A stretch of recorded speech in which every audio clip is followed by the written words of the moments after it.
In this video, we're going to go over how to set up Python on VS Code. VS Code is what's known as an Integrated Development Environment, or an IDE. There are others besides VS Code. There's IntelliJ, IDEA, Eclipse, PyCharm, and a bunch of others. For this video, we're going to assume that you already have Python installed, and we're just going to work on downloading VS Code and getting it up and running with an already present version of Python. So let's get right into it. First, we're going to open up a web browser,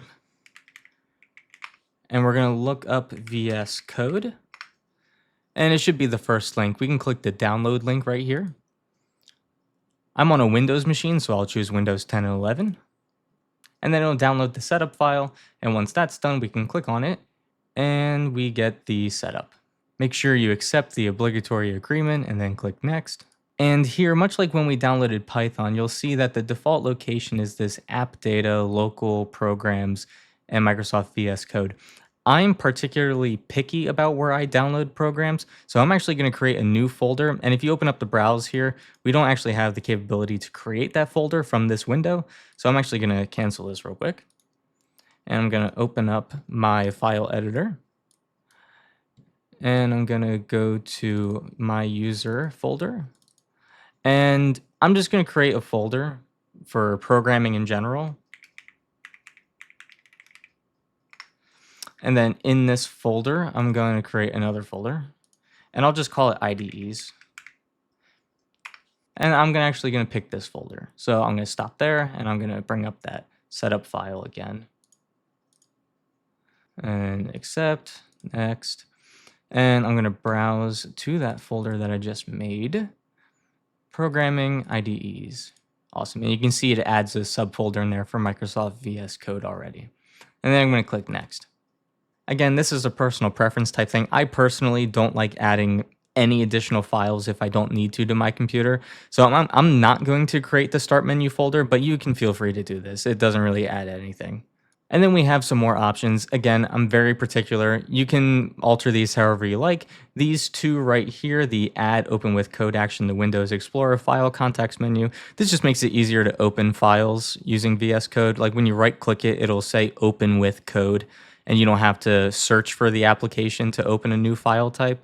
I personally don't want to click them, but that's up to you. Also, in that same vein, I'm going to unclick Register Code as an editor for supported file types. Sometimes I don't want to open certain files in VS Code, and again, this is personal preference. I really want a minimalistic installation, but you can choose any of these. They don't add much to the install.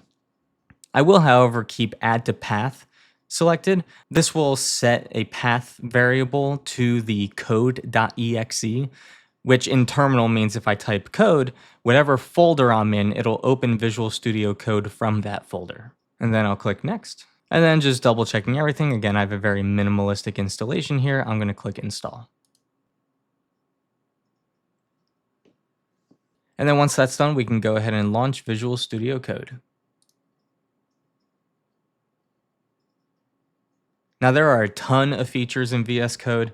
I'm not really going to talk about all of them. Like right here, you can set up Copilot. I'm not going to focus on any of this. I'm just going to exit out of this Welcome tab. And right now we have a blank environment. No folder is open, no workspace, no nothing. In order to open up our first workspace, let's select a folder. We're going to open a folder, and I'll just do it straight on the desktop for now. So I'll just go to the desktop.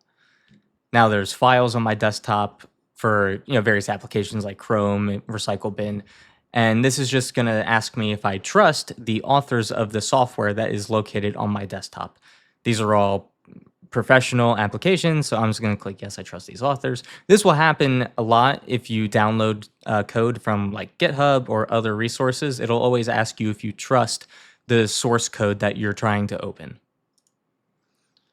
And again, I'm just going to get rid of this. And right here, we can see our blank desktop folder. And we can add new files, and I can create a new Python file called, test.py. And right now, it does say that it's a Python installation, but it doesn't actually know where Python is. One way that you can test this is you can try to run it, and nothing's going to happen. So first, we need the Python extension. So the Python extension is a way for VS Code to obtain the capabilities to actually run Python. This isn't installing Python. It's just giving VS Code a mechanism to run the code. So we're going to find Python extension, and this is in the marketplace. And right here, we get a whole slew of things. I'm just going to click the first one directly from Microsoft. And this is going to do language support extension. And again, not the language. All right, and once that's done installing, you get this nice little welcome tab, and it has a little checklist for you to get acquainted with VS Code. Again, I'm not going to go through this. The first step is to open up a project folder, which I kind of already did. We're going to say that my desktop right now is the project folder, and then it's create a Python file. Well, I created a Python file already. And now we can see down here, it actually found my Python installation. So in the previous video, when I went over how to install Python, you'll remember that I had a Python folder and then a subfolder for Python 3.13. And you'll see after that, it even says python.exe. Again, this is where Python is actually located. And I can click on that and I can enter an interpreter path, right? So I can try to pick a different one. And I can browse my file system, and I can go to my user folder where I put mine in Python 3.13. And again, it's the 3.13 folder, but this is the interpreter. Select interpreter. And that's the same thing, right? So that's just what VS Code did. It noticed that I had it already, and it just went to it. Part of the reason it was able to find it so quickly was because we set the path variable in the previous video when we installed Python. For instance, if you recall, if I open up the command prompt and I type Python, that's a valid command and it can open up Python. So what VS Code basically did was it looked through my environment variables, with specifically path, to see if there was a global Python installation. Let me exit out of this. And I should also mention, while I have the terminal open here, when we installed VS Code, we had added it to the path variable and the environment variable, and the command for that is code. So for instance, if I type code, it opens up another instance of VS Code. So you can do this from anywhere on your computer because we added it to the path. But I'm going to exit out of this and just show you that now you have a working VS Code with Python support. So for instance, I will do the most basic of programs and do print hello world. And now you'll see even now I have a play button up in the top right, and I can press run, terminal opens, and I get an output. So now you have successfully set up VS Code with Python. Make sure to drop your questions in the comments. If you liked the video, make sure to give it a like. I'd appreciate it. And if you want more Python content, consider subscribing.